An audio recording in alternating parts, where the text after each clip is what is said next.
नमस्कार प्रिय दर्शकों, एक बार फिर आपका स्वागत है हमारे YouTube चैनल प्राचीन ज्ञान सच्चा ज्ञान में। प्रिय दर्शकों, आज फिर नया वीडियो नई जानकारी लेके हम हाजिर हुए हैं। दर्शकों, आज की कहानी बड़ी रोचक कहानी है और बड़ी ज्ञानवर्धक कहानी है। प्रिय दर्शकों, आज की यह रोचक लोक कथा लप्सी और तपसी की कहानी है। जो लोग जीवन भर मेहनत करते आ रहे हैं और उनकी मेहनत का उन लोगों को फल नहीं मिलता है, जो लोग जीवन भर व्रत उपवास करते आ रहे हैं और उनके व्रत उपवास का उनको फल नहीं मिलता है, खूब भगवान की सेवा पूजा करते हैं, खूब व्रत उपवास रखते हैं, लेकिन फिर भी उनको कोई फल नहीं मिलता है, ऐसे लोग लप्सी और तपसी की कहानी जरूर सुने। प्रिय दर्शकों, इस कहानी के बारे में ऐसा कहा जाता है कि जिन लोगों का भाग्य साथ नहीं देता है, जो लोग कर्म खूब करते हैं, भगवान की सेवा पूजा करते हैं, नित्य नेम से पाठ पूजा करते हैं, लेकिन फिर भी उनको कोई फल नहीं मिलता है, ऐसे लोग यदि इस कहानी को ध्यान पूर्वक सुनते हैं तो उन लोगों का भाग्य साथ देने लगता है, उन लोगों का भाग्य उदय होने लग जाता है।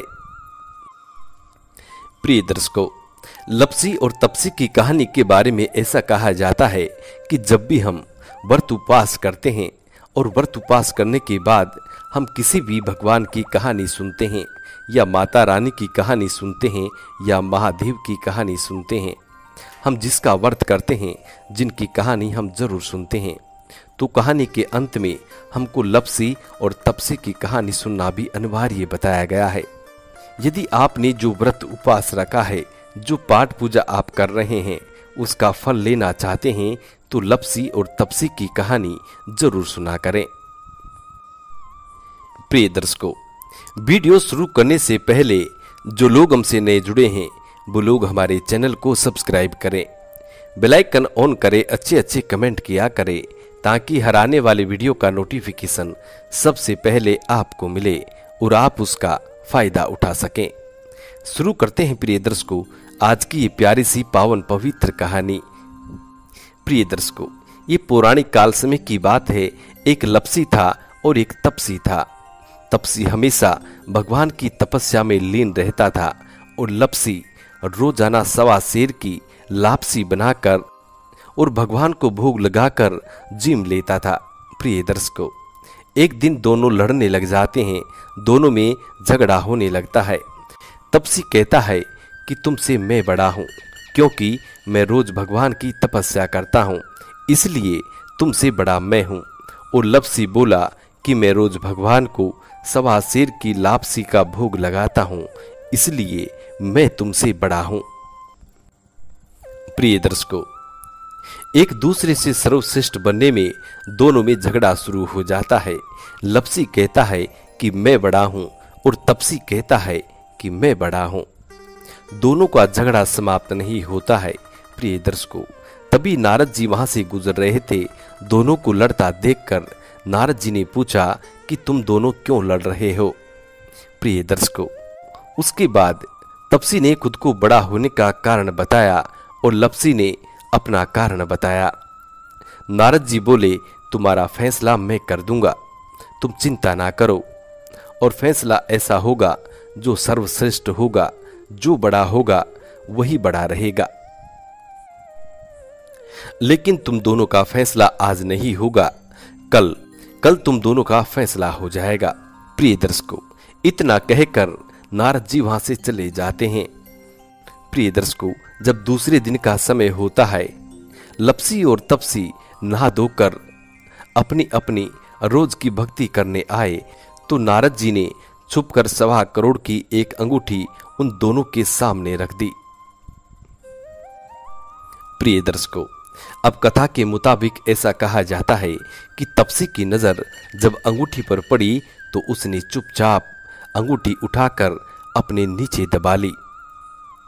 लप्सी की नजर अंगूठी पर पड़ी लेकिन उसने ध्यान नहीं दिया, वो भगवान को भोग लगाकर और लापसी खाने लग गया। प्रिय दर्शकों, उसके बाद जब नारद जी उनके सामने आते हैं तो दोनों नारद जी से पूछने लग जाते हैं। दोनों ने कहा कि नारद जी अब बताओ हम दोनों में कौन बड़ा है। प्रिय दर्शकों, तब नारद जी ने तपसी से खड़ा होने के लिए कहा कि तुम अपने आसन से खड़े हो जाओ। प्रिय दर्शकों, नारद जी के इतने कहने पर तपसी खड़ा होता है तो उसके नीचे दबी हुई अंगूठी दिखाई पड़ती है। प्रिय दर्शकों, तब नारद जी ने तपसी से कहा कि तपस्या करने के बाद भी तुम्हारी चोरी की आदत अभी नहीं गई है, इसलिए तुमसे लपसी बड़ा है और तुम्हें तुम्हारी तपस्या का कोई फल भी नहीं मिलेगा। तपसी शर्मिंदा होकर माफी मांगने लग जाता है। उसने नारद जी से पूछा कि मुझे मेरी तपस्या का फल पाने के लिए क्या करना पड़ेगा और मेरी तपस्या का फल मुझे कैसे प्राप्त होगा। प्रिय दर्शकों, तब नारद जी ने कहा, प्रिय दर्शकों, तब नारद जी तपसी को ऐसे 6 उपाय बताते हैं और नारद जी कहते हैं, यदि कोई गाय और कुत्ते की रोटी नहीं बनाएगा तो तुझे फल मिलेगा। दूसरा, यदि कोई ब्राह्मण को भोजन करवाकर दक्षिणा नहीं देगा तो तुम्हें फल मिलेगा। तीसरा, यदि कोई साड़ी के साथ ब्लाउज नहीं पहनेगा तो तुम्हें फल मिलेगा। चौथा, यदि कोई दिए से दिया जलाएगा तो तुम्हें फल मिलेगा। पांचवा, यदि कोई सारी कहानी सुने लेकिन तुम्हारी कहानी नहीं सुने तो तुम्हें फल मिलेगा। उसी दिन से हर व्रत कथा के साथ लापसी की कहानी भी सुनी जाती है। प्रिय दर्शकों, यदि आप भी व्रत उपवास करते हैं तो इस कथा को जरूर सुना करें। यदि आप अपने व्रत उपवास का लाभ लेना चाहते हैं, उसका फल प्राप्त करना चाहते हैं, तो प्रिय दर्शकों, तपसी और लपसी की कहानी को जरूर सुना करें। इस कहानी को सुनने के बाद ही आपका व्रत, आपका उपवास संपूर्ण हो सकता है, अन्यथा कदापि नहीं हो सकता। प्रिय दर्शकों, ये कहानी उस प्रकार से है, ये कथा उसी प्रकार से है जिस तरीके से रोटी के साथ सब्जी की जरूरत पड़ती है।